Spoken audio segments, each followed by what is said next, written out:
August 7th, 1967, Quang Tri Province, Vietnam, 4:42 in the afternoon, Sergeant Elijah Carter pressed his face against the warm receiver of his M14 rifle. Metal hot enough to brand skin if held too long. His fingertips traced crude copper wire wrapped around the gas port, hardware store material, 75 cents worth of electrical wire that had absolutely no business being attached to a United States Marine Corps weapon. Through his Redfield scope, 820 meters distant across the valley floor, North Vietnamese Army snipers moved into firing positions. Eli counted them, 4 soldiers visible, 2 carrying the distinctive elongated profiles of Russian-made Dragunov SV-D sniper rifles. Purpose-built killing machines with effective range stretching beyond 800 meters, the Dragunov's documented effective range 800 meters and beyond, the American M14 battle rifle in Eli's hands 500 meters in standard configuration, 300-meter gap.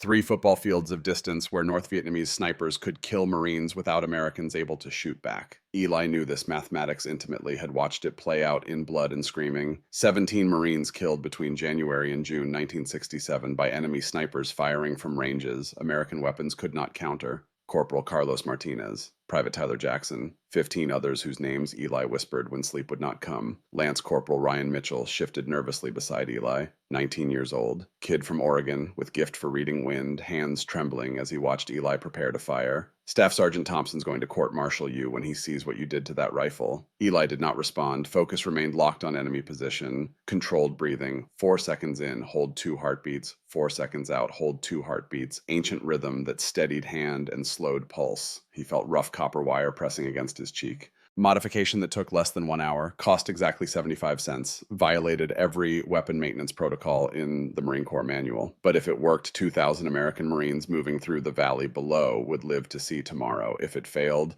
Eli would die knowing he tried something when everyone else just followed orders. Mitchell's voice rose with desperation. What are you doing? You can't hit that. 820 meters is impossible with an M14. Eli settled his finger on the trigger, made final adjustments for windage, slight breeze from the left, 5 miles per hour, had to compensate, move crosshairs fractionally left of center mass. Watch me, he squeezed. The story of how one black Marine sergeant from Mississippi changed the Vietnam War with 75 cents begins not in jungle combat, but in cotton fields of the Mississippi Delta.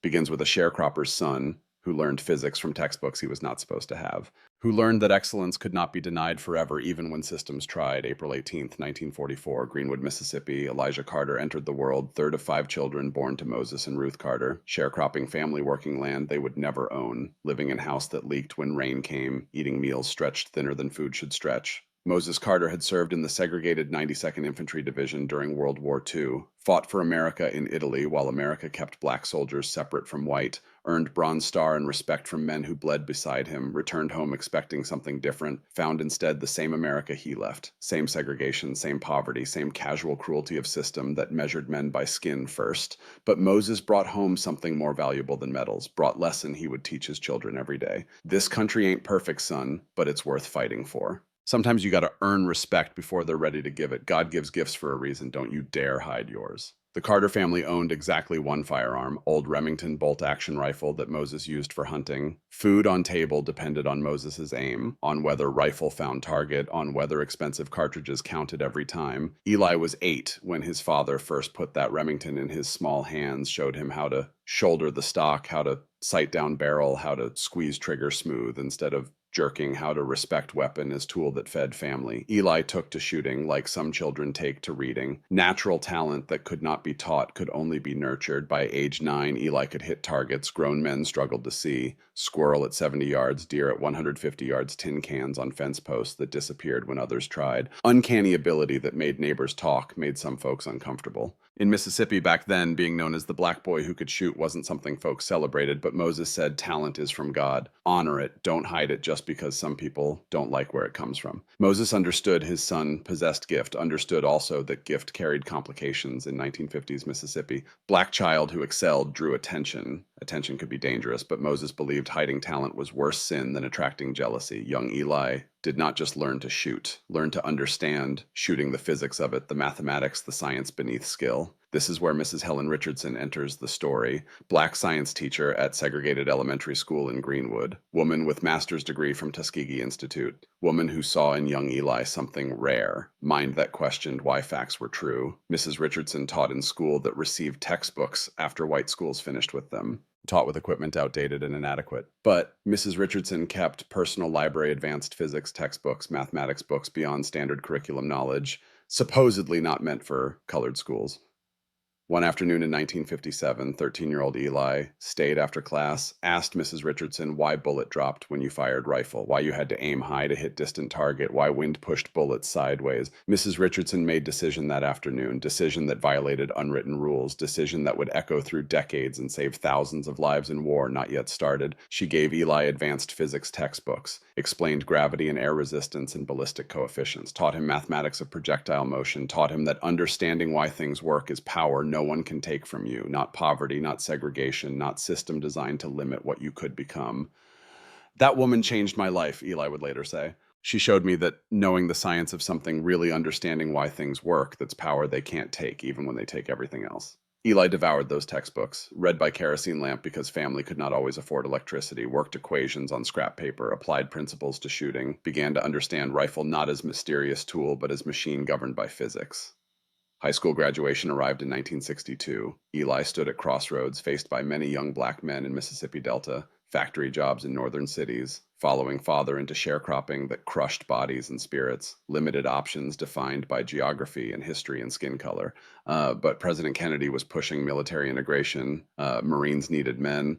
Vietnam was escalating, though most Americans did not know that name yet. Recruiters promised training, promised chance to serve, promised pathway beyond cotton fields. Against his mother's wishes, but with his father's quiet blessing, Elijah Carter enlisted in United States Marine Corps in January 1963, 18 years old, carrying everything he owned, carrying physics knowledge that would save thousands, carrying his father's lesson about earning respect, and his teacher's lesson about power of understanding. Parris Island, South Carolina, February 1963, recruit training depot where Marine Corps transformed civilians into warriors, where drill instructors broke down everything you thought you were and rebuilt you as Marine. For any recruit, Parris Island was crucible. For black recruits in 1963, it carried additional burdens. Integration was law, but not yet culture. Drill instructors merciless to everyone, but some more than others. White recruits from southern states brought prejudices from home. Private Elijah Carter arrived at Parris Island on bus that crossed bridge over marshwater, looked out window at flat sand and saw no escape. Saw only 12 weeks between him and becoming Marine. His platoon assembled in February drizzle. 68 recruits, 4 black. Drill instructor Staff Sergeant Raymond Clark stepped before them.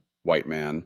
North Carolina, accent thick as swamp water, 38 years old, 20 years in Corps. Believed integration was mistake but would follow orders. The weeks blurred together, 5 a.m. wake-ups. Physical training that left muscles screaming, classroom instruction, field exercises, close order drill, swimming qualification, obstacle courses, gas chamber, everything designed to find breaking point and push past it. Eli excelled at physical training, years of field work built endurance. Academics came easier. Military law and tactics other recruits struggled to memorize. Eli understood principles beneath, but weapons qualification. That's where Elijah Carter found his voice in Corps. First day of Rifle Week, drill instructor Clark distributed M14 rifles to recruits, lined them up on firing line, began instruction on sight alignment and trigger control and breathing. Eli held M14, for first time felt weight and balance, noted gas system design. Recognized operating principle from physics textbooks. This was machine he understood. Staff Sergeant Clark walked behind firing line as recruits dry fired at targets. Stopped behind Eli, looked at black private with M14 shouldered correctly. Textbook sight picture, proper cheek weld. Everything technically correct. But Clark saw color before competence. Clark reached forward and pulled M14 from Eli's hands. Other recruits turned to watch. Sensed confrontation. You sure you know which end the bullet comes out, boy? Laughter from some recruits, nervous silence from others, test disguised as joke, assumption wrapped in question. Elijah Carter looked Staff Sergeant Clark in eye, did not look away, did not show anger. Showed only calm confidence his father taught him. Just give me my ammunition and a chance to shoot, Staff Sergeant. Clark smirked, handed rifle back, said nothing. But message sent. Black recruit had to prove more than white recruit, had to demonstrate excellence where adequacy would suffice for others. Qualification day arrived, cold morning, wind from east, targets at 200, 300, and 500 yards, standard Marine rifle qualification course, possible score 50 targets, 40 hits minimum for expert qualification. Elijah Carter stepped to firing line, loaded magazine, chambered round, the sound of bolts sliding forward, metal on metal, the weight of rifle against shoulder, the discipline of controlled breathing, the mathematics mathematics of wind and distance and bullet drop. He fired, first string at 200 yards, slow fire, 10 rounds, 10 hits, center mass. Second string at 300 yards, rapid fire, 10 rounds, 90 seconds, 9 hits, 1 pulled shot from jerking trigger. Third string at 500 yards, slow fire, 10 rounds distance, where many recruits struggled to see target. Eli calculated in his head applied knowledge Mrs. Richardson gave him. 10 rounds, 9 hits. Fourth string at 300 yards, rapid fire from standing, most difficult, 10 rounds, 8 hits. Fifth string at 200 yards, moving targets, 10 rounds, 10 hits. Total score of 48 out of 50. Expert qualifications, score higher than any recruit in platoon, higher than some drill instructors, undeniable excellence. The snickering stopped, the assumptions cracked. Staff Sergeant Raymond Clark walked to Eli as recruits cleared weapons. Platoon watching, expecting confrontation. Clark's face was stone voice flat, but words different than expected. Private Carter, I don't care if you're purple with yellow polka dots. You shoot like that, you got a future in my corps. Don't let anyone tell you different. Like first grudging respect earned through performance that could not be denied. First crack in wall built by color. Eli qualified, expert marksman, finished basic training with honors, received orders to infantry training. But when his scores were submitted for Scout Sniper School consideration, something happened Eli would not learn about for weeks. The Scout Sniper program took best shooters and made them deadlier. Program that in 1963 had exactly 0 black Marines. Eli's scores warranted invitation, but invitation never came. File disappeared in administrative process. Name overlooked in selection. Excellence demonstrated, but opportunity denied. Not through overt rejection, through quiet omission. Elijah Carter was assigned to Standard Infantry Unit 3rd Battalion 5th Marines. Would serve with distinction, would excel at every task, but path to Scout Sniper remained closed. He did not know then that Vietnam would force that door open. Did not know that combat losses would create shortages that excellence could fill. His first enlistment ended in 1966. He re-enlisted specifically because of Vietnam escalation. Wanted to be where fight was happening. Promoted to sergeant based on leadership scores and technical proficiency, age 22. Already respected for weapons expertise, even among Marines who kept social distance from one of few black NCOs in battalion. Elijah Carter deployed to Vietnam with 3rd Battalion 5th Marines in July 1966. Dark Horse Battalion assigned to Quang Tri Province, northernmost province of South Vietnam. Hills and ridges overlooking routes where North Vietnamese army infiltrated south. He had no idea that within 1 year, 75 cents of copper wire would change everything. Vietnam in early 1967 was different war than what it would become. American forces still in build-up phase. Commanders operating under strategies developed for conventional European warfare. Optimism about superior firepower prevailing. Then the Dragunovs arrived. Intelligence reports filtered through command. In late 1966 and early 1967, North Vietnamese Army units receiving Soviet-designed SVD Dragunov sniper rifles. Purpose-built weapon, semi-automatic, 10-round magazine, effective range 800 meters and beyond. The American M14 rifle was excellent weapon, reliable, robust, accurate for infantry combat, but M14 was battle rifle, not purpose-built sniper weapon. Effective range in standard configuration, approximately 500 meters, 300-meter gap, 3 football fields where North Vietnamese snipers could engage American forces with near impunity, where Marines took fire from enemy they could not see, from positions they could not effectively suppress. The mathematics were brutal. NVA sniper with Dragunov at 800 meters could kill Marines who could not shoot back, could engage and withdraw before artillery arrived. Could create psychological terror through invisible threat. Colonel James Peterson, commanding officer of 5th Marines, filed report on March 12, 1967. Enemy snipers are engaging our forces from distances our weapons cannot effectively counter. We are suffering casualties before our men can even identify where fire is coming from. Request immediate solutions. Pentagon would debate that request for months, would form committees, would study options, would eventually approve limited distribution of M40 sniper rifles. Excellent weapons, but production was slow. Distribution prioritized established sniper units. Timeline measured in quarters and fiscal years. Meanwhile, Marines died. January 28, 1967, Corporal Carlos Martinez, 24 years old, El Paso, Texas. Friend Eli had made during training. Good Marine. Steady under fire. Had wife and infant daughter waiting back home. Martinez's squad assaulted enemy bunker. Standard operation. Suppressed with automatic fire while assault element closed distance, Martinez carried M14 with selector set to automatic, 20-round magazine. Rate of fire meant magazine lasted maybe 6 seconds sustained. Martinez advanced under covering fire, positioned behind fallen tree, began suppressing bunker with controlled bursts. 5 rounds, pause. 5 rounds, pause. Making magazine last while keeping enemy heads down. Magazine ran dry. Martinez dropped behind cover to reload. Standard procedure. Muscle memory from hundreds of training repetitions. Remove empty magazine. Grab fresh magazine. Insert into receiver. Tap bottom to ensure seating. Pull charging handle to chamber first round. 4 seconds, maybe 5 if your hands were cold or wet or shaking. 4 seconds of complete vulnerability. The NVA sniper had been waiting at approximately 650 meters, had been counting Martinez's shots, had identified his position during muzzle flashes, had weapon trained on spot where Martinez would expose himself. Dragunov at approximately 650 meters beyond effective range for Eli or anyone else to counter. Safe distance where mathematics protected him. Martinez exposed himself for 3 seconds during reload, popped up to resume firing. 2 rounds from Dragunov. First hit Martinez in upper chest. The sound like axe biting into frozen meat, though nothing was frozen in Vietnam heat. Dull thud of lead punching through sternum, hydrostatic shock radiating through torso. Second hit his throat, arterial spray, the carotid severed, blood painting mud crimson, not oozing, pulsing, hot jets with each heartbeat, pressure wave of 5 liters trying to escape through hole smaller than pencil eraser, steam rising in humid air like small red chimneys, the copper smell overwhelming mixing with cordite and jungle rot and fear sweat. Martinez dropped behind tree trunk, hands clutched at throat, blood pulsing between fingers.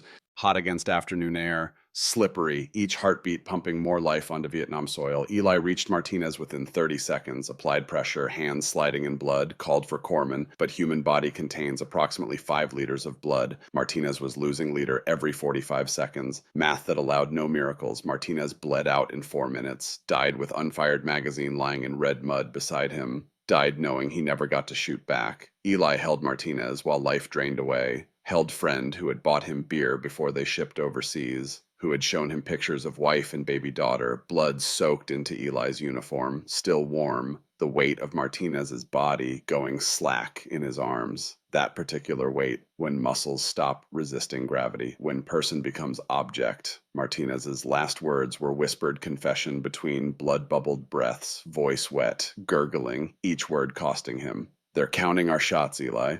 Counting and waiting for reload, you hear me, they're counting. Eli heard, understood pattern, even through grief and rage. NVA snipers were not firing randomly, were employing doctrine, were exploiting tactical weakness, were killing during vulnerability window that American weapons created. The corpsman arrived, took one look, shook his head, nothing to be done. Martinez was already gone, eyes still open, staring at sky he would never see again. Eli closed them. Old custom, dignity and death, hands still warm, soon would be cold.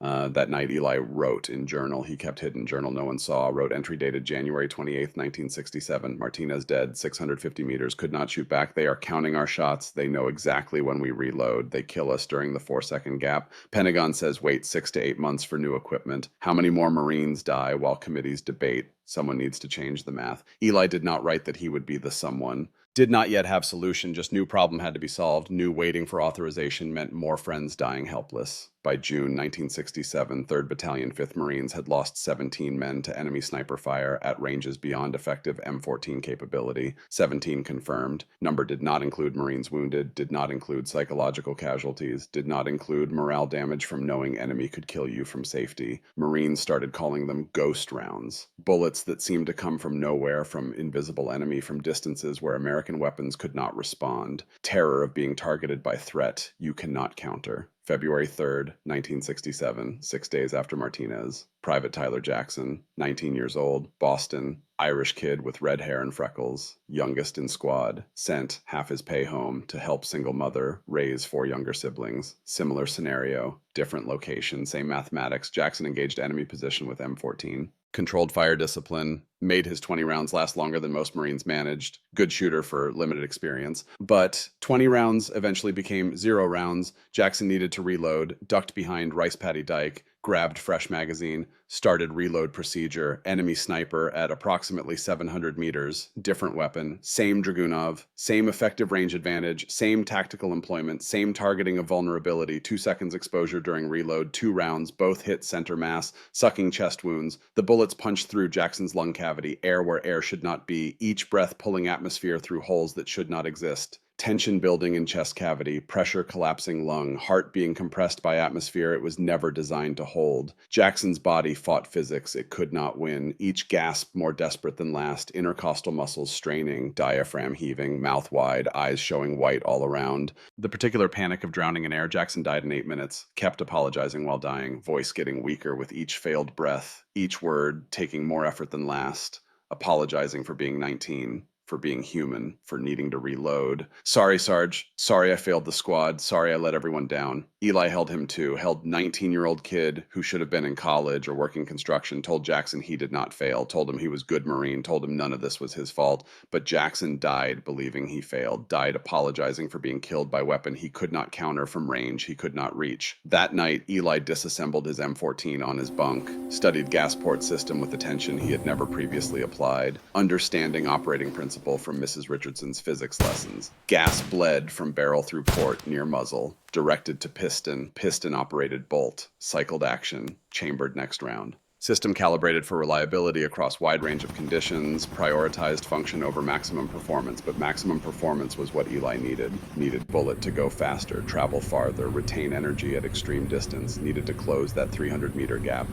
Physics from Mrs. Richardson's textbooks surfaced in his mind. More energy behind bullet means higher velocity. Higher velocity means flatter trajectory. Flatter trajectory means longer effective range. The gas system was bleeding energy to operate action. What if that bleed could be restricted? What if more energy stayed behind bullet theory formed? Elegant in simplicity, dangerous in execution, violated regulations, risked damage to weapon.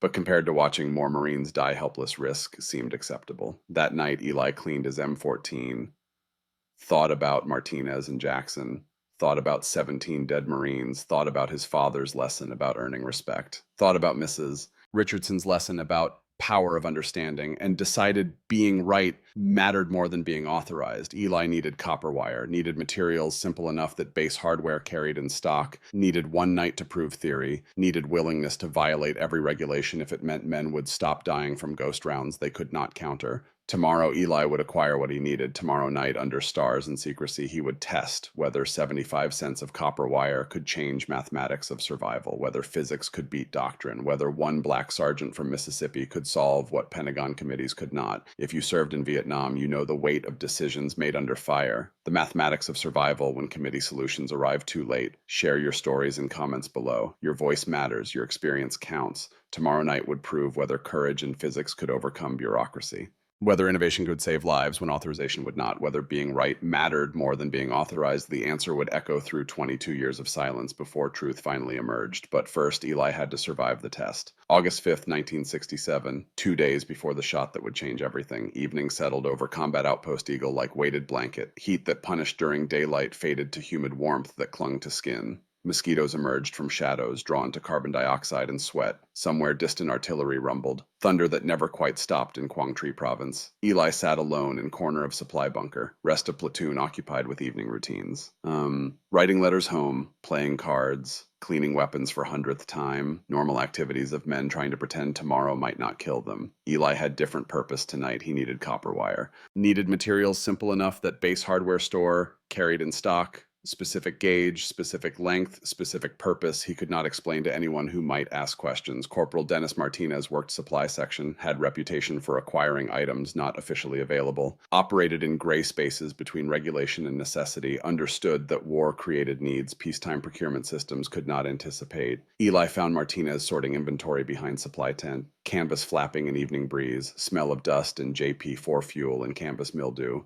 I need copper wire, about 16 gauge, the kind they use for electrical work, and I need it quiet. Martinez stopped sorting, looked at Eli with expression mixing curiosity and calculation. Supply sergeants learned early that questions asked were questions that complicated transactions. Smart suppliers knew when not to know. What's it worth to you? My next 3 packs of cigarettes. Martinez shook his head.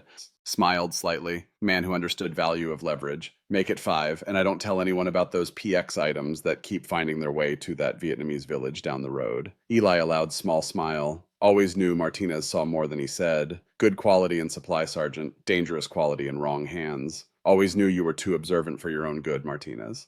You'll have your wire by evening. True to word, Martinez delivered small coil of copper wire to Eli's bunk that night. Simple material, unremarkable. the kind electricians use for basic wiring, nothing that suggested it would change course of war, nothing that hinted at mathematics it would unlock. Cost was 75 cents at base exchange. Value would prove incalculable. Price of 2 beers, cost a pack of cigarettes, amount of money men left as tips, spare change that saved 2,000 lives. August 5th, 1967, 11:47 p.m. While rest of platoon settled into evening routines, Eli retreated to isolated corner of outpost, brought his M14, brought the wire, brought small tools from cleaning kit, brought knowledge Mrs. Richardson had given him decades earlier about how physics governed everything from falling apples to flying bullets, work by flashlight, red lens to preserve night vision. Carefully modified gas port system of M14, created rudimentary regulator that would restrict amount of gas diverted to cycle action. Theory was sound. Reduced gas bleed equals more energy behind bullet equals higher velocity equals extended range. Trade-off was reliability. With less gas to operate, action rifle might fail to cycle properly, especially as carbon built up from repeated firing. Calculated risk. Modification that increased performance but decreased dependability. Risk Eli accepted because alternative was unacceptable. Because Martinez and Jackson and 15 others deserved better than committees and fiscal years, his hands moved with precision born from years of mechanical work, years of understanding machines as systems governed by rules, years of believing problems had solutions if you understood principles beneath surface complications. Each wrap of wire calculated, each adjustment measured. Physics made tangible through copper and steel. Lance Corporal Ryan Mitchell approached while Eli worked, watched with eyes showing curiosity mixed with fear. Fear that had lived in Mitchell since Miller's death 3 weeks earlier, fear that colored every interaction, fear that made sleep difficult and patrol worse. "What are you doing to that rifle, Sergeant?" Eli considered lying, considered deflecting, decided honesty served better. If modification worked, Mitchell would witness. If failed, Mitchell would be affected. Partnership meant trust, even trust that terrified.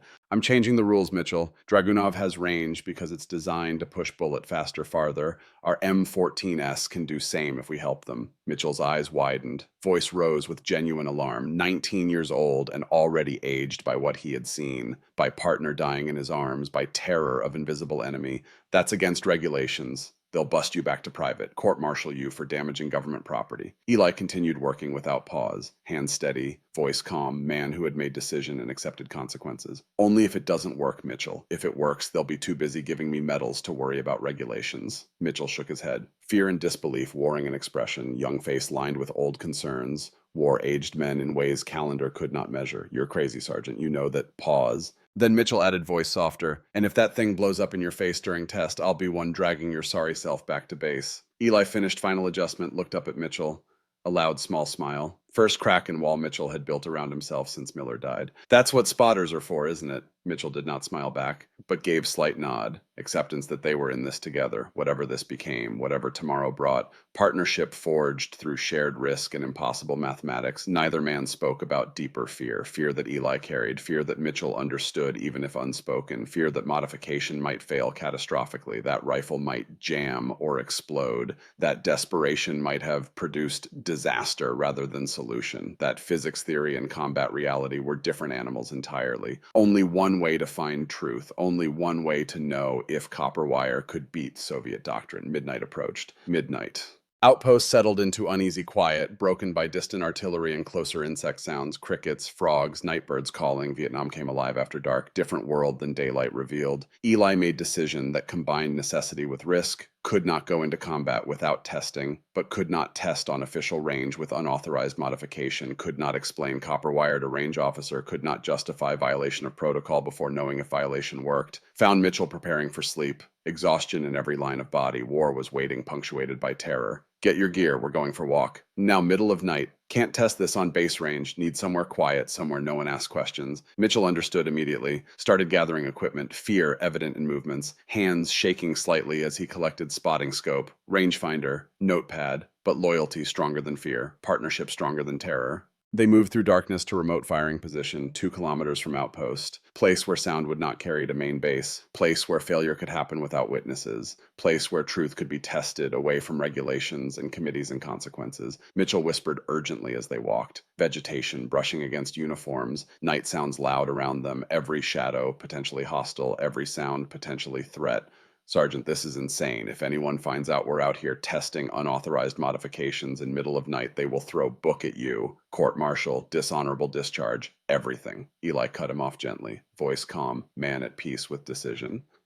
If I take this into combat untested and it fails, Marines die. I need to know if it works. You don't have to be here. Mitchell stayed, could not abandon another partner, even when terrified, even when every instinct screamed danger. Stayed because some bonds matter more than fear, because watching partner die was worse than risk of punishment. They reached firing position, overlooking valley, darkness complete except stars, no moon. Milky Way stretched overhead like river of light, beauty indifferent to human struggles below. Eli set up rifle on improvised rest, sandbag and poncho loaded single round, aimed at hillside target approximately 600 meters distant, distance where hit would begin to validate theory, where physics would prove or disprove itself.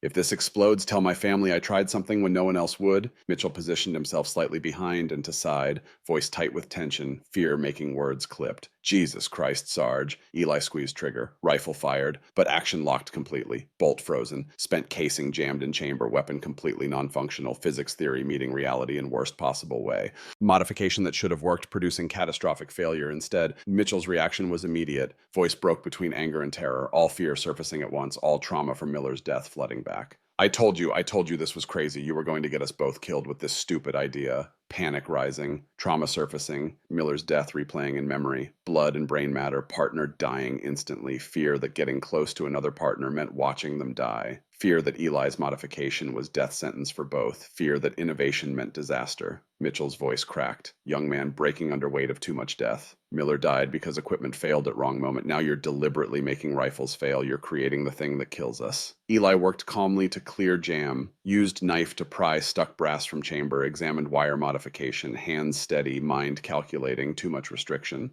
Too little gas reaching operating system, mathematical problem with mathematical solution, adjusted wire tension, thinned gas bleed slightly, created more clearance for pressure to cycle action, quarter turn of copper wire, fraction of millimeter adjustment, physics operating at tolerances measured in thousandths of inch. One more try, just one more, Mitchell protested, voice desperate. No, you proved it doesn't work. Leave it alone. We go back. We forget this happened. We follow regulations like everyone else. Eli ignored, loaded second round, fired. This time action cycled, sluggish, reluctant, but functional. Bolt moved rearward, ejected spent casing, chambered fresh round if magazine had contained one. Physics working as theory predicted. Copper wire restricting gas flow enough to increase muzzle velocity, but not so much that action failed completely. Mitchell stared, disbelief evident even in darkness, voice barely whisper. It worked. Barely. And it'll get worse with carbon buildup, but it worked. But it cycled. Eli loaded third round, fired again, action smoother, still not perfect, still showing resistance, but improved from second attempt. Carbon beginning to build, but not yet critical. System finding equilibrium between power and function. Loaded fourth round, aimed at target 650 meters distant, beyond normal M14 effective range, distance where hit would validate theory completely, where mathematics would prove themselves in impact and steel. Fired. Through night vision scope, Mitchell confirmed impact, voice mixing awe and disbelief. Holy Mary, Mother of God, you hit it. 650 meters. M14S can't do that. That's not possible. That's Dragunov range. Eli examined rifle carefully. Gas port system hot even through gloves. Metal absorbing energy it normally bled away.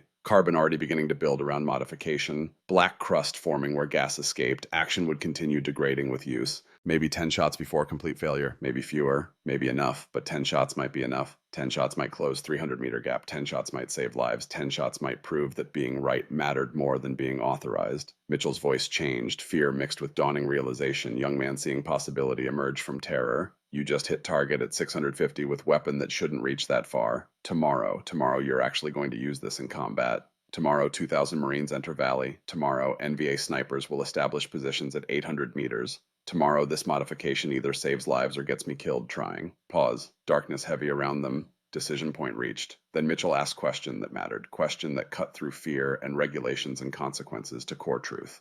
What if it jams like that first shot? What if you need it and it fails? What if physics doesn't work in daylight? Then I die knowing I tried something instead of watching more Marines die while following orders that don't work. Then I die right instead of living wrong. Long silence. Night sounds loud around them. Crickets, distant artillery, breath and darkness. Then Mitchell spoke quietly, voice finding strength he didn't know he had. You're either bravest man I've ever met or craziest. Haven't decided which. Pause. Maybe both. Small smile despite fear. First real expression since Miller died. You still with me tomorrow? Mitchell hesitated, fear and loyalty warring, then answered with conviction that surprised both of them. Decision made, partnership sealed. Yeah, I'm with you. Someone's got a spot for crazy black sergeant who thinks he's smarter than Marine Corps armorers. Someone's got to watch your back when this goes sideways. Someone's got to be there. First real trust forming between partners. They returned to outpost in darkness. Neither spoke of test, neither mentioned failure or success. Just carried knowledge that tomorrow would prove whether physics and desperation could change mathematics of survival, whether copper wire could beat doctrine, whether being right mattered more than being authorized. August 7th, 1967, dawn, 0430 hours. Captain Michael Foster stood before assembled sniper teams. Maps spread on field table, intelligence reports fresh from overnight reconnaissance, photos from aerial surveillance, radio intercepts translated and analyzed, war reduced to paper and pins and probability. We have elements of 7th Marines moving to reinforce positions along Highway 9, approximately 2,000 Marines transiting through Valley over next 48 hours. Your job is provide overwatch and early warning, standard protocol, observe and report.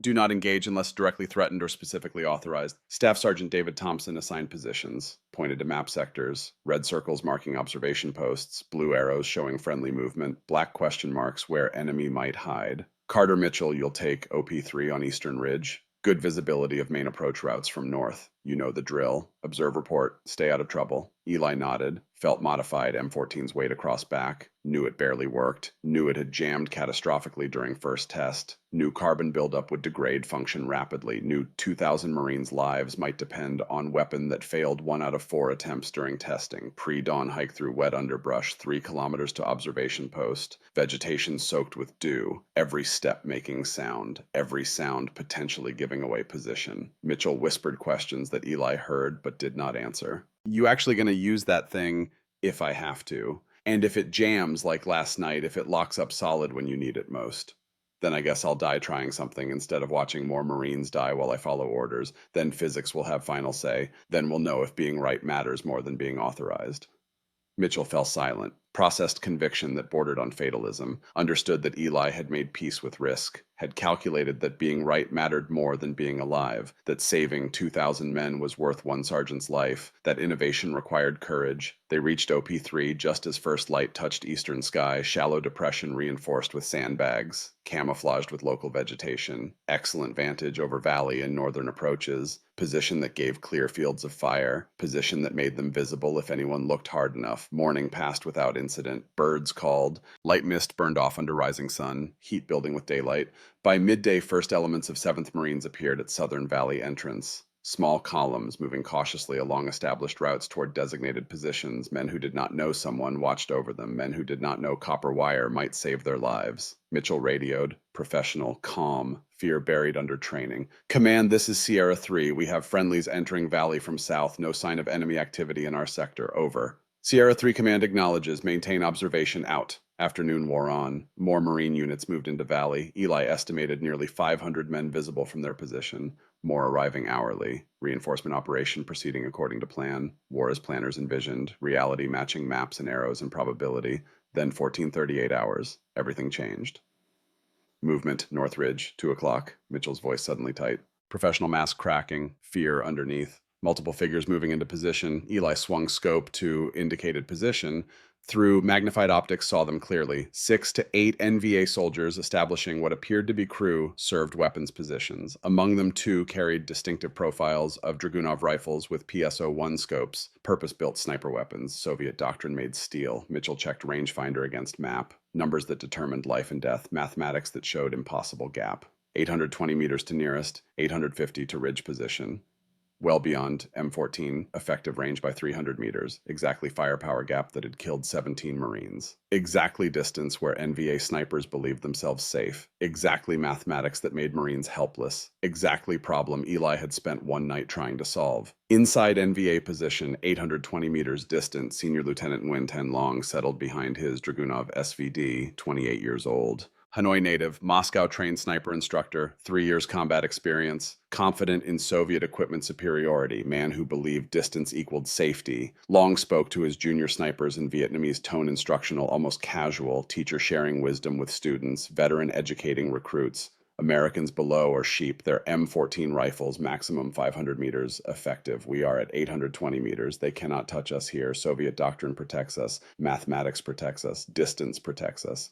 Their M14 is good rifle, yes, but not sniper rifle. Cannot reach this distance accurately. Americans improvise with battle rifle. We have purpose-built weapon. Technology gives us advantage they cannot overcome. Private Duke, age 20, asked nervous question. Young soldier still learning to trust doctrine over instinct. Comrade Lieutenant, what if they have new weapons, new equipment we don't know about? Long scoffed with confidence born from months of success. Smile of man who had seen Americans die at his hands, who had counted their shots and exploited their weakness, who believed Soviet training made him invincible. American logistics, slow. Even if new weapons exist, they arrive months late. Committee debates, budget arguments. By time Americans approve solution, war changes, and solution no longer fits problem. We have watched their snipers, always same rifles, always same limitations, same mistakes, same reload patterns, same vulnerability windows. Americans are predictable, doctrine is reliable, distance is safety. Long selected target in valley below. Officer with radio, range approximately 780 meters, well within Dragunov capability, target unaware of threat above, man who would die without knowing why, adjusted PSO-1 scope for distance and wind, calculations made automatic through repetition, mathematics of death reduced to muscle memory.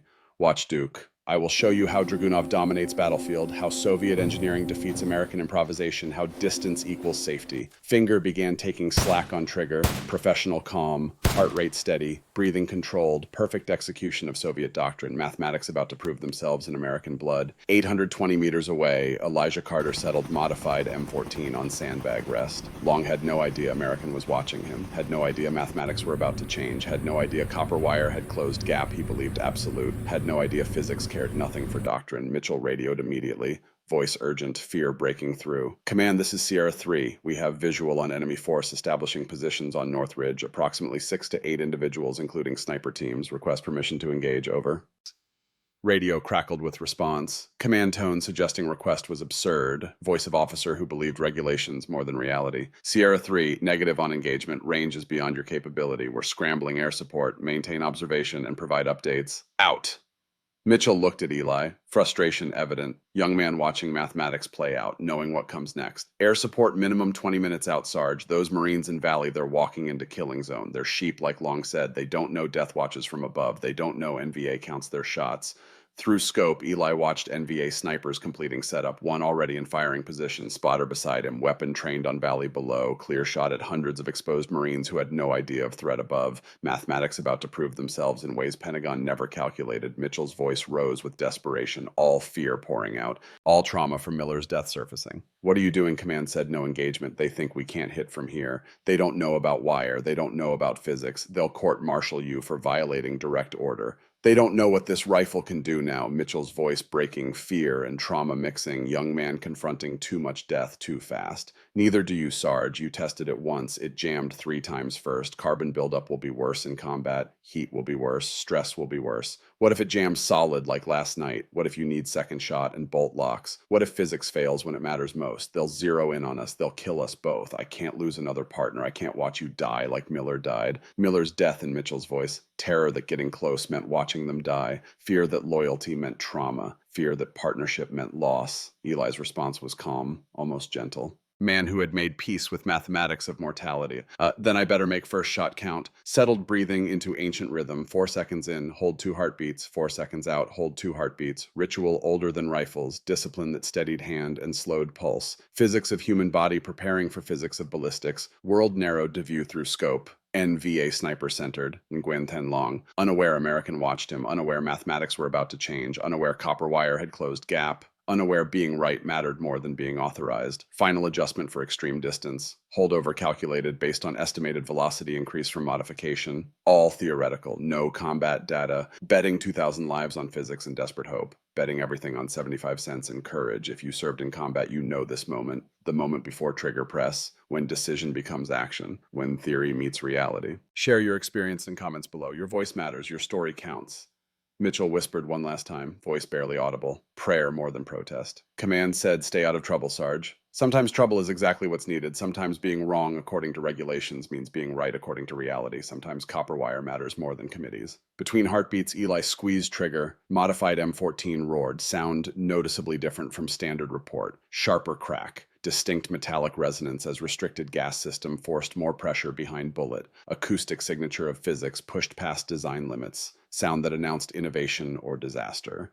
Recoil heavier than normal, pushed hard into shoulder, rifle trying to climb, fighting him. Energy that normally bled through gas port now directed rearward. Newton's third law made tangible through copper and steel, action cycled, but noticeably stiffer than standard. Bolt barely chambered next round, required more gas pressure than modification allowed. Operating on edge of failure, physics balanced on knife edge between function and catastrophe. Through scope, Eli watched. 2 to 3 seconds bullet flight at this distance, 820 meters, bullet arcing through humid air, gravity pulling, wind pushing, physics operating across time and space. Mathematics made visible through trajectory and impact. Watched Nguyen Thanh Long suddenly jerk backward. NVA sniper collapsed over his Dragunov. Weapon clattered against sandbags. Body going slack. Life departing faster than thought could process. Hit at 820 meters with weapon that should not reach that far. Physics proving theory. Copper wire proving value. Innovation proving necessity. Mitchell was speechless for 3 seconds. Brain processing impossibility made real. Mathematics defying doctrine. Then training took over. Voice mixing disbelief and awe. Young man witnessing history. Hit. Target down.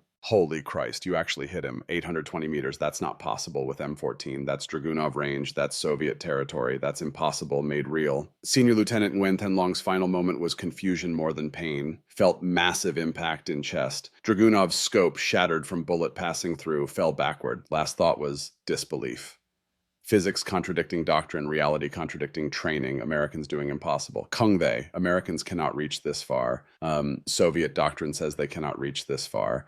Mathematics says they cannot reach this far. I am safe at this distance. I am protected by mathematics. Died without understanding how. Died believing Soviet equipment gave sanctuary. Died wrong. Died because copper wire closed gap. He believed absolute. Died because being right mattered more than being authorized. Private Duke's reaction was panic. Saw long fall. Blood everywhere. Scrambled for Dragunov. Looking for threat. Confusion total. Where are Americans firing from? How did they reach this far? What changed? What broke other NV? A soldier's equally confused. Safe distance doctrine just shattered by impossible shot. Training failing. Doctrine failing. Reality contradicting everything Moscow taught. Mitchell called second target. Voice steadier now. Fear replaced by professional focus. Awe replaced by duty. Second sniper moving to cover. 10 meters right of original position. Still visible. Still exposed. Still in range if physics holds. Eli shifted aim. Acquired target. Fired again. Action extremely sluggish, required manual assistance to complete cycle, carbon buildup accelerating exactly as predicted, modification degrading faster than hoped, physics operating under combat stress, 10 shots becoming 8 becoming 6, but second NVA sniper fell, physics proving reliable, mathematics proving consistent, copper wire proving revolutionary, remaining NVA scrambling, clear shock. Never expected counterfire from this distance, never imagined Americans could close gap, never believed physics could be manipulated, never understood that innovation mattered more than doctrine. One NV, a soldier raised binoculars, scanning for source of impossible threat, looking for Americans who should not exist at this range, trying to understand what changed, what broke, what made impossible possible, Mitchell urgency rising. Professional now, mission focused. They're trying to locate us, third target, machine gun position, laying down cover fire, 860 meters, farther than first two, testing limits, pushing physics. Eli shifted to machine gunner, compensated for slightly greater distance. Holdover increased, windage adjusted, mathematics adapting to new range, physics stretching toward breaking point, fired third shot, action locked momentarily. Eli forced bolt open manually, pain in fingers from metal edges, blood on hand, cut from forcing bolt against carbon buildup. But bullet found mark, machine gunner struck in chest, fell, carbon buildup critical now, gas port system hot enough to feel through gloves. Metal so hot it would brand skin if touched directly. Maybe 1 or 2 more shots before complete failure. Maybe fewer, maybe enough. Physics operating at absolute limit. Copper wire pushed to breaking point. Fourth target, most dangerous. Radio man carrying equipment. Could call artillery on their position. Could bring fire from sky. Could end everything, Mitchell called out. Voice tight. Professional mask cracking again. Fourth target moving left to right. Carrying radio equipment. 840 meters. Moving target. Harder shot. Physics complicated by motion. Leading required. Calculation more complex. Eli tracked running figure. Led him slightly. Moving target calculus. had to account for target velocity, wind drift, bullet drop, all in fraction of second, had to make mathematics automatic, had to trust physics operating faster than thought. Fired fourth shot, bolt barely cycled, required forceful manual assistance. Eli had to use edge of boot to help force bolt forward. One more shot and rifle would be completely jammed. Permanent failure, physics exhausted, copper wire spent, but radio man fell, equipment scattered, 4 shots, 4 hits at distances officially impossible, mathematics proving theory, physics proving innovation, copper wire proving value measured not in cents but in lives. Remaining NV, a soldier's abandoned positions in panicked retreat, fled Northridge despite orders, psychological break, safe distance doctrine shattered by Americans who should not be able to reach that far, training failing, doctrine failing, Soviet superiority proving myth, in valley below Marine columns, continued movement, completely unaware of threat, eliminated above them, 2,000 men saved, never knowing how close they came to massacre, never knowing copper wire closed gap, never knowing physics mattered more than doctrine, never knowing being right mattered more than being authorized. Mitchell still on radio, attempting to explain to skeptical officers, command not believing, reality contradicting doctrine, innovation contradicting regulation. Eli used moment to inspect rifle, gas port system dangerously hot, carbon buildup visible around modification, black crust thick enough to restrict gas flow beyond original design. Action would not cycle without manual force.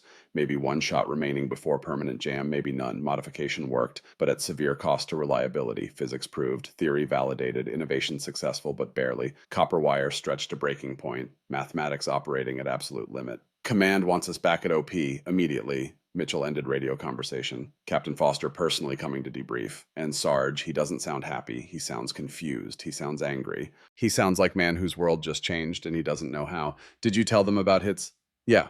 They didn't believe me. Said it's not possible to hit targets at that range with M14. Said physics doesn't work that way. Said doctrine says otherwise. Said I must be mistaken about range or hits or something because reality doesn't match what should be possible. Did you tell them about modification? Mitchell hesitated. Loyalty warring with regulations. Partnership warring with protocol. No. Figured that was your story to tell. Besides, they'll see it soon enough. They'll see copper wire. They'll see carbon buildup. They'll see physics made tangible. They'll see that being right matters more than being authorized. What Eli did not know as they packed gear was that next 24 hours would bring both highest recognition and deepest betrayal of his Marine Corps career. That excellence demonstrated would not guarantee credit given. That being right would not always mean being authorized or acknowledged. That innovation would be celebrated, but innovator would be erased. That copper wire would change doctrine, but name would disappear from history. That 22 years would pass before truth emerged, before recognition arrived, before being right finally mattered more than being authorized. But first, Eli had to survive confrontation with system he had just defied, had to face officers whose world he had just changed, had to explain copper wire to men who believed doctrine more than physics, had to prove that sometimes being right mattered more than being authorized, that sometimes innovation mattered more than regulation, that sometimes 75 cents mattered more than committees. Return to combat outpost Eagle was tense. Word spread quickly through camp. Crowd gathered outside command bunker. Marines who heard impossible story, who heard about shots at 820 meters, who heard physics defeated doctrine, who heard one sergeant change mathematics, Staff Sergeant David Thompson intercepted before they could enter, face showing anger mixed with confusion, career Marine whose world just shifted, man confronting reality that contradicted training. What the hell happened out there, Carter? Voice tight with anger, barely controlled. Professional mask cracking under weight of impossible news. Command says you engage targets at over 800 meters with M14. That's not possible. Physics doesn't work that way. Doctrine says otherwise. Ballistics tables say otherwise. Everything I know says otherwise. Eli did not flinch. Calm, factual, no defensiveness. Man who had made decision and accepted consequences. With all due respect, Staff Sergeant, it is possible. I just did it. Physics works exactly that way if you understand what physics actually means, if you manipulate variables correctly, if you change equation. Thompson's face darkened further, anger rising, control slipping. World, he understood, crumbling under weight of copper wire. I want to see your rifle now. I want to see what made impossible possible. I want to understand what changed. Eli unslung M14, handed it over. Weight of modified weapon, weight of innovation, weight of revolution wrapped in copper and steel. Thompson immediately noticed copper wire wrapped around gas port system. Expression shifted from anger to shock to fury. Understanding dawning, realization hitting, comprehension of what Eli had done, what he had risked, what he had achieved. You modified a service weapon without authorization. Voice loud enough entire crowd heard. Anger no longer controlled. Fury breaking through. Career Marine confronting innovation that violated everything he believed. Do you have any idea how many regulations you violated? Damaging government property, unauthorized weapons modification, deviation from approved specifications, risk to Marine Corps equipment. Everything I spent 20 years upholding you just threw away with copper wire and arrogance, unspoken rage evident, black NCO thinking he was smarter than system, presuming to know better than career Marines and armorers and committees and doctrine, presuming physics mattered more than protocol. Before Eli could respond, Captain Michael Foster emerged from command bunker, voice that brooked no argument, authority absolute. Inside, both of you, now. Thompson, bring that rifle. I want to see what closed 300-meter gap. I want to understand what changed war. Conference room felt smaller than usual. Foster at head of table, Major Andrew Barrett, battalion executive officer, standing beside him, Thompson rigid in corner, modified rifle in hands, Eli and Mitchell at attention, weight of regulations pressing down, weight of innovation pushing up, relentless questioning followed, every detail of engagement examined, Mitchell's spotting log scrutinized. Distances verified against maps, wind conditions analyzed, bullet trajectories calculated, range confirmations demanded, everything questioned, everything verified, reality checked against impossibility, modified rifle passed between officers, each examining copper wire, each trying to understand physics made tangible, each confronting innovation that changed everything. Major Barrett battalion armorer background finally spoke, voice neutral, professional, genuinely curious rather than hostile, mind open to possibility rather than closed by doctrine. Explain exactly what you did to this weapon, Sergeant Carter. Not just what you did, but why. Not just modification, but theory. Not just copper wire, but physics. Eli laid out theory in precise technical language, how restricting gas port increased pressure behind bullet, extended velocity and range, trade-offs in reliability and maintenance requirements, physics of internal ballistics, mathematics of projectile motion. Science Mrs. Richardson taught decades ago in segregated schoolhouse, knowledge that saved 2,000 lives. Barrett listened intently, following physics, understanding principles, mind of engineer appreciating elegance, mind of Marine appreciating necessity, mind of human appreciating courage, Captain Foster asked skeptically, doubt in voice, disbelief in tone, career officer confronting impossibility. And you developed this modification entirely on your own, no assistance from armorers, no consultation with ballistics experts, no authorization from command, just you and copper wire and physics textbook from childhood, subtext clear, doubt that black NCO possessed expertise, assumption that innovation required committee, belief that excellence required authorization. Yes, sir. Based on my understanding of internal ballistics and observations of Dragunov's performance, based on physics I learned as child, based on necessity I witnessed as Marine, based on mathematics that said men were dying for want of 300 meters, Foster and Barrett exchanged glances, silent communication between officers, decision being made without words. Barrett leaned forward, voice serious, weight of regulations bearing down. Sergeant Carter, do you realize your unauthorized actions directly violated at least 7 different regulations regarding handling and maintenance of service weapons? Do you understand penalties for damaging government property? Do you comprehend consequences of unauthorized modification? Yes, sir. Pause. World holding breath. Future hanging on next words. And did you also realize your actions quite possibly saved lives of hundreds of Marines in that valley today? Did you understand that your innovation addressed tactical gap currently costing Marine lives? Did you comprehend that being right mattered more than being authorized? Eli caught off guard by shift in tone, expecting punishment. Finding acknowledgement, world shifting again. I hoped they would, sir. I hoped physics would work. I hoped copper wire would close gap. I hoped being right would matter. Barrett sat back, decision made, future determined, innovation acknowledged, despite regulation violated. Patrol we sent to North Ridge after your engagement confirmed 4 enemy KIA, including 2 equipped with Dragunov sniper rifles. Based on their position and movement in Valley intelligence estimates, they could have inflicted significant casualties on our forces before air support arrived. Your innovation, your violation, your copper wire saved lives we cannot count but know exist.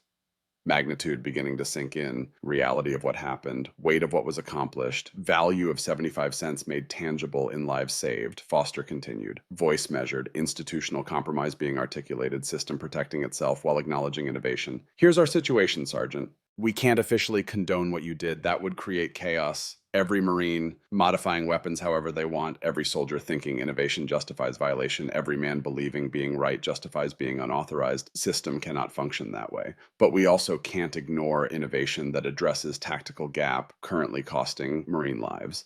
We can't pretend copper wire didn't close 300-meter gap. We can't act like physics didn't change war. We can't forget that being right sometimes matters more than being authorized. Barrett picked up modified M14. examined copper wire closely, mind of engineer appreciating elegance, mind of armorer understanding innovation. How reproducible is this modification? Could you train others to apply it correctly? Could you standardize process? Could you make innovation into doctrine? Could you turn violation into protocol?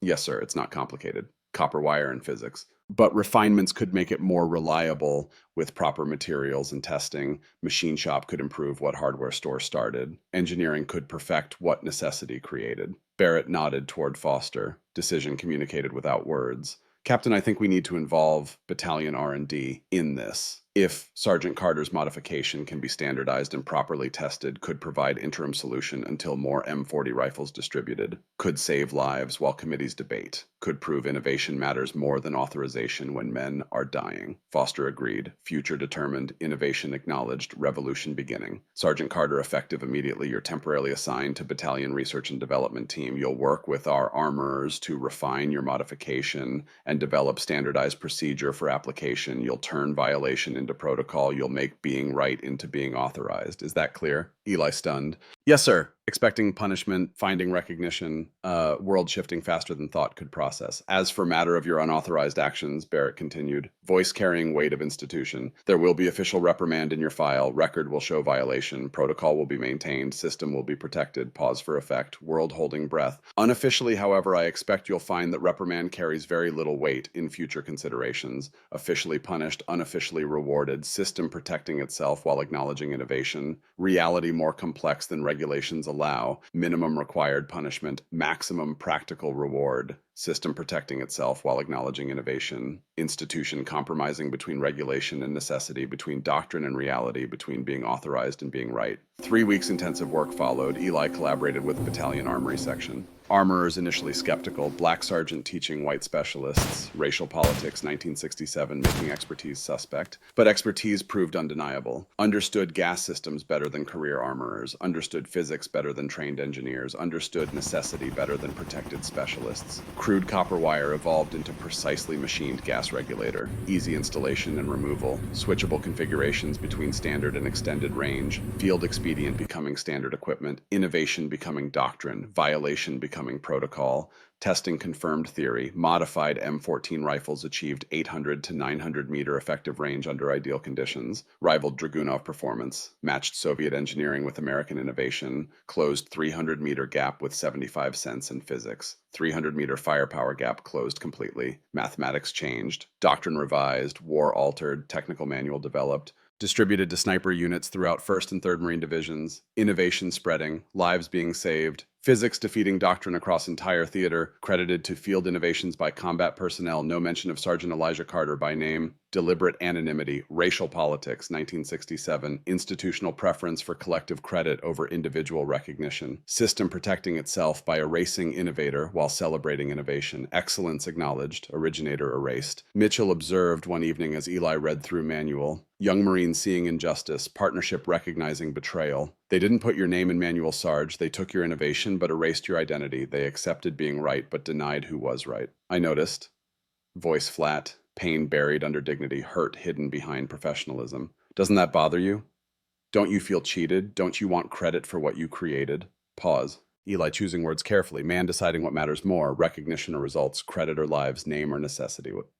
What matters is Marines have tool now, lives are saved now, gap is closed now, credit doesn't matter if job gets done, name doesn't matter if men stop dying, recognition doesn't matter if physics works, dignity in face of institutional racism, strength in face of erasure, character in face of injustice.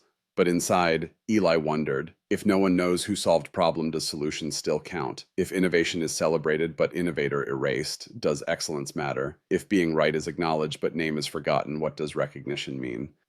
22 years would pass before that question found answer. Early September 1967, first officially sanctioned range extension kits distributed. Sniper teams throughout 1st and 3rd Marine Divisions, no Pentagon authorization, field commands desperate for solution. Innovation spreading faster than committees could debate. By November 1967, 3rd Marine Division analysis estimated 2,000 casualties prevented in Quang Tri Province alone. Ability to counter long-range fire significantly improved morale, reduced combat stress casualties, NVA units altering tactics, no longer relying on Dragunov superiority, Soviet doctrine defeated by American innovation, Physics trumping training, Eli received Navy Achievement Medal with Combat V for technical innovation under combat conditions. Citation carefully worded to avoid mentioning unauthorized modification. Also received official reprimand and file, both coexisting, punishment and medal simultaneously. Recognition and erasure together, excellence acknowledged while originator forgotten. December 1967 brought Scout Sniper School offer, first Black Marine to receive formal sniper training, barrier broken through undeniable excellence. Door opened by performance that could not be denied.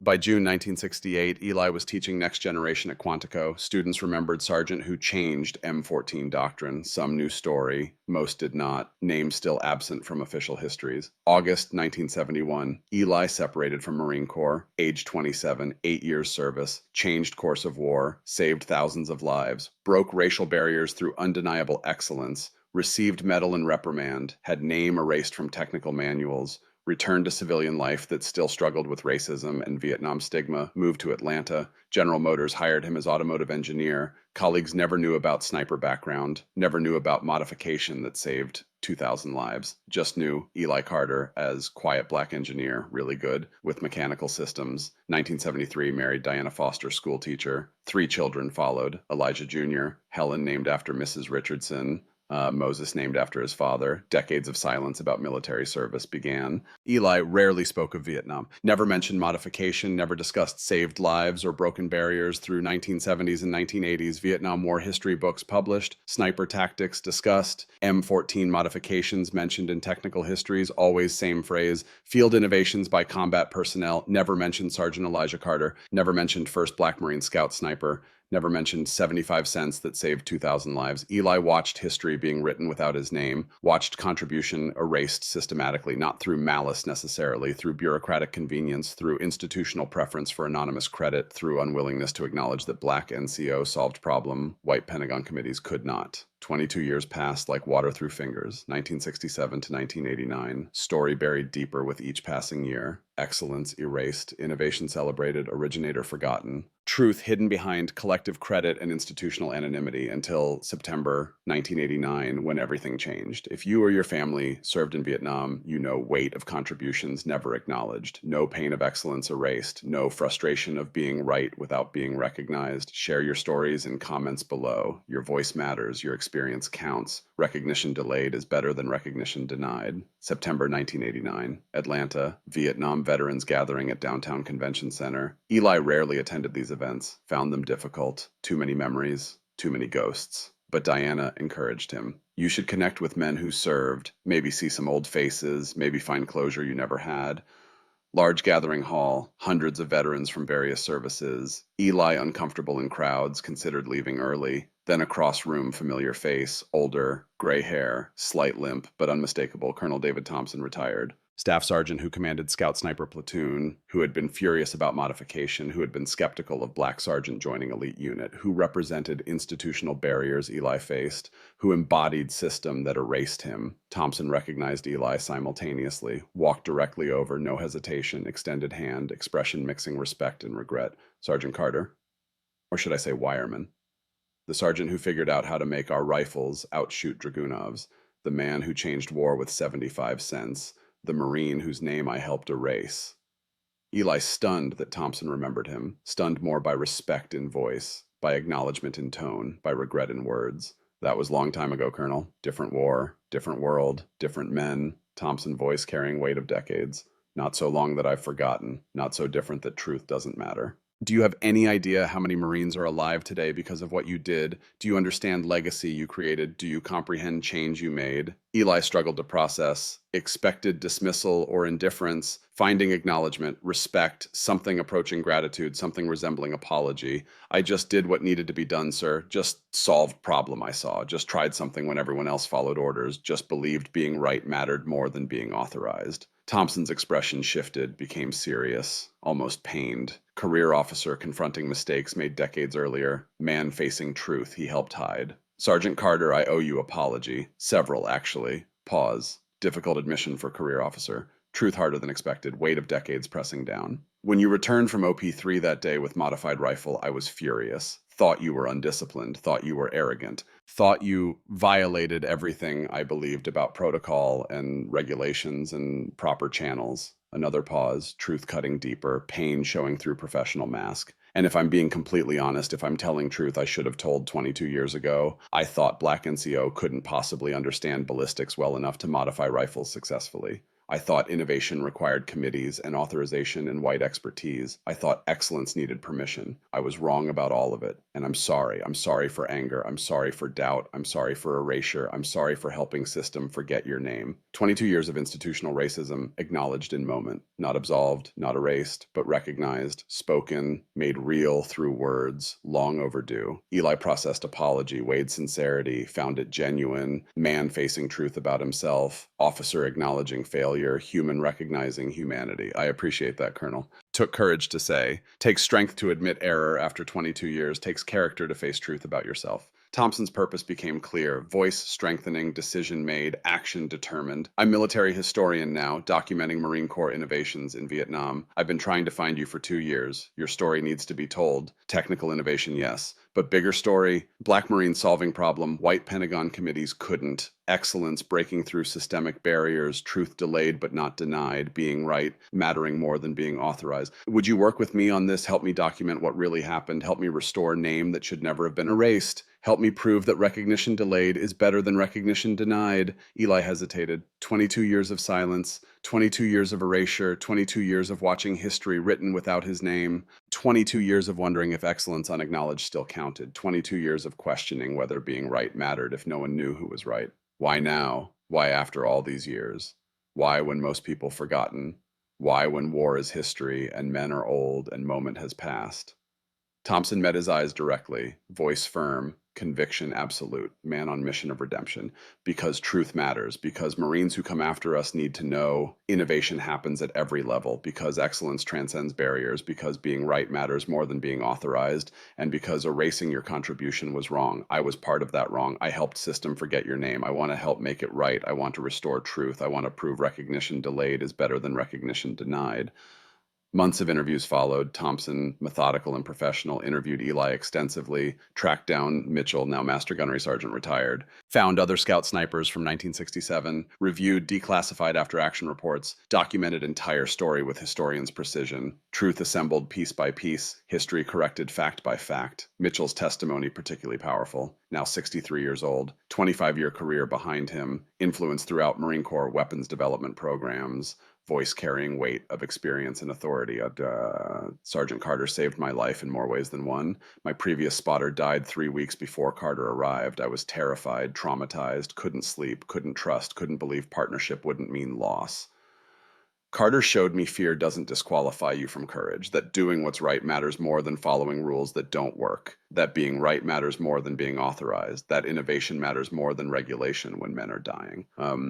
That lesson shaped my entire career. 25 years, I advocated for empowering junior Marines to solve problems because I watched one black sergeant save 2,000 Marines when colonels were still debating, because I witnessed physics defeat doctrine, because I saw being right matter more than being authorized. 1991, Thompson's paper published, United States Naval Institute Proceedings, titled The 75-Cent Solution, Field Innovation, and the M14 Range Extension, first time publicly documented Elijah Carter by name, detailed entire story, Mississippi roots, Paris Island racism, Vietnam innovation, 22-year erasure, truth finally told, recognition finally given, name finally restored, Marine Corps History Division red paper, conducted own interviews with Eli, case study developed for Command and Staff College, bottom-up innovation in combat, the Carter modification. Eli Carter's story became required reading for officers, truth becoming doctrine, innovation becoming lesson, erasure becoming cautionary tale. Recognition finally arriving, not through official channels that erased him, through fellow Marines who refused to let truth disappear, through historian who acknowledged own prejudice and worked to correct institutional injustice, through system that finally admitted being right mattered more than being authorized. Eli was 47 years old when Thompson's paper published. 24 years after August 7th, 1967, nearly quarter century of erasure, corrected by man who once embodied that erasure, truth taking long time, but arriving anyway, recognition delayed but not denied, 5700 to 6000 Quantico ceremony and final legacy, 1997, Marine Corps Scout Sniper School, Quantico, 30 years after August 7th, 1967, Eli invited as guest of honor, age 53, GM engineering manager, retired, successful civilian career, 3 adult children, 8 grandchildren, Diana at his side. Mitchell attended Master Gunnery Sergeant, retired. Thompson coordinated event. Atonement continuing through action. Assembly of sniper instructors and students gathered. Eli presented plaque commemorating contribution to Marine Corps sniper doctrine. Plaque now hangs in school's Hall of Innovations. Mounted copper wire similar to original modification displayed beside inscription. Sometimes courage means knowing when not to follow orders. Sergeant Elijah Carter, USMC, August 7th, 1967. Innovation under fire. Excellence despite barriers. 75 cents. Changed mathematics of survival. Eli's response characteristically humble. Voice carrying weight of experience and wisdom earned through decades. I appreciate this honor, but I've always felt I was just doing what needed to be done. Any Marine worth his salt would have done same if they'd seen solution I saw, if they'd understood physics I understood, if they'd witnessed deaths I witnessed, then added more personally vulnerability showing through professional mask. My father Moses served in segregated unit during World War II, returned home to America that hadn't changed, but he taught me this country worth fighting for even when it's not perfect, that sometimes you earn respect before they're ready to give it, that God gives gifts for reason and you don't hide yours. My teacher, Mrs. Helen Richardson, gave me physics books I wasn't supposed to have in Mississippi Colored School, taught me understanding why things work is power they can't take from you, not poverty, not segregation, not system designed to limit what you could become. I used that understanding to solve problem I saw, that's all. Just applied knowledge to necessity, just believed physics mattered more than doctrine, just thought being right mattered more than being authorized. Pause, truth cutting through decades, wisdom earned through experience. But what bothered me for 22 years wasn't lack of recognition, wasn't absence of name in manual, wasn't erasure of contribution. It was fear that lesson would be lost, that junior ranks seeing problems senior ranks don't would be forgotten, that innovation happening at every level would be dismissed, that excellent ideas, not caring about rank or race, would be ignored. If this recognition helps teach that lesson, then it matters. If it proves being right matters more than being authorized, then it counts. If it shows innovation matters more than regulation when lives are at stake, then it's worth it. If it just glorifies one man, it misses point completely. Standing ovation from assembly, students, instructors, visiting Marines, Mitchell visibly emotional, Thompson nodding approval, lesson finally preserved for future generations, truth finally secured for those who follow, recognition finally given to man who earned it 30 years earlier, June 12, 2011, Atlanta. Elijah Carter died at age 67, pancreatic cancer, brief battle, surrounded by family at end. Diana and 3 children present, 8 grandchildren who heard stories about grandfather who had been Marine but never fully understood what he accomplished, what he changed, what he proved. Funeral drew hundreds, Marines from multiple generations. Mitchell attended age 63, Thompson attended age 88, former students, fellow snipers, Vietnam veterans who served in units that used modified M14s, who survived firefights because Elijah Carter changed mathematics with 75 cents. Mitchell delivered eulogy, voice strong despite emotion, carried message that needed hearing, truth that needed speaking, legacy that needed preserving. Elijah Carter never sought recognition or claimed glory. He saw problem costing Marine lives, and he fixed it. When I asked him once why he risked career on unauthorized modification that might not work, he told me something I never forgot. Voice strengthening, conviction absolute. He said in combat being right is more important than being authorized. That wisdom saved thousands of lives. Its lesson every leader should take to heart. Its truth every institution should remember. Its principle every system should honor. Pause, gathering composure, emotion breaking through. Eli broke racial barriers through undeniable excellence. He changed war through practical innovation, but what he did for me was even more important. My previous spotter died in my arms 3 weeks before Eli arrived. I was shattered, traumatized, terrified of losing another partner. Eli showed me courage isn't absence of fear. It's doing what needs to be done despite fear. That lesson that emotional salvation shaped not just my career, but my entire life. He didn't just save my life in combat. He saved me from being destroyed by fear. He saved me from trauma that would have broken me. He saved me in ways that matter more than bullets in physics. Voice breaking now. Breaking.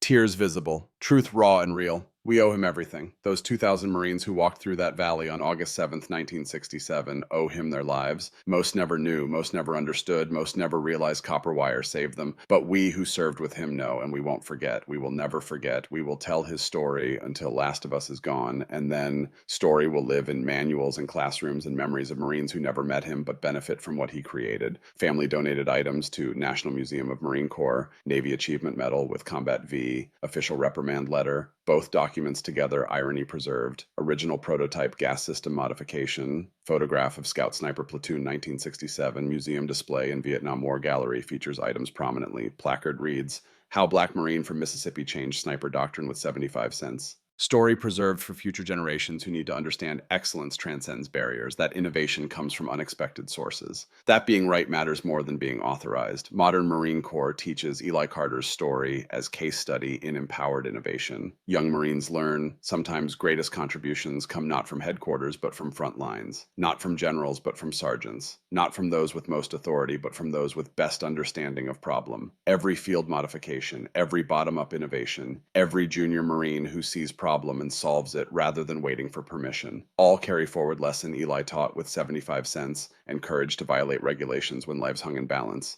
Modern precision rifles incorporate adjustable gas systems descended directly from Eli's crude copper wire. Sophisticated engineering implementing same physics Mrs. Helen Richardson taught in segregated Greenwood schoolhouse. Same understanding that black sharecropper's son applied to save thousands. 300-meter death gap that killed Martinez and Jackson and 15 others closed permanently. Not through Pentagon committees, not through official procurement channels, through one sergeant who understood physics and refused to accept that problem could not be solved, through man who believed being right mattered more than being authorized, through Marine who proved innovation mattered more than regulation when men were dying. 75 cents. 4 shots, 820 meters, 2,000 lives, 22 years erasure, final recognition, legacy that endures, truth that survives, innovation that changes everything. Never forget that American strength was never just industrial production, never just brave soldiers, never just superior resources.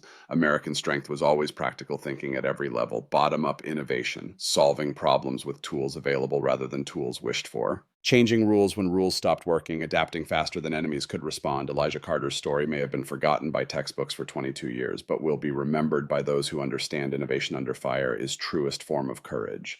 That excellence transcends barriers, that being right matters more than being authorized, that physics defeats doctrine, that copper wire changes wars, that 75 cents saves thousands, the 75-cent solution. 4 shots that changed war, 1 black Marine who refused to watch more friends die helpless, 22 years of institutional erasure, final recognition through fellow Marines who refuse to let truth disappear, legacy that teaches us excellence cannot be denied forever. That innovation comes from unexpected sources, that courage means doing what needs to be done despite fear, that truth matters enough to fight for across decades.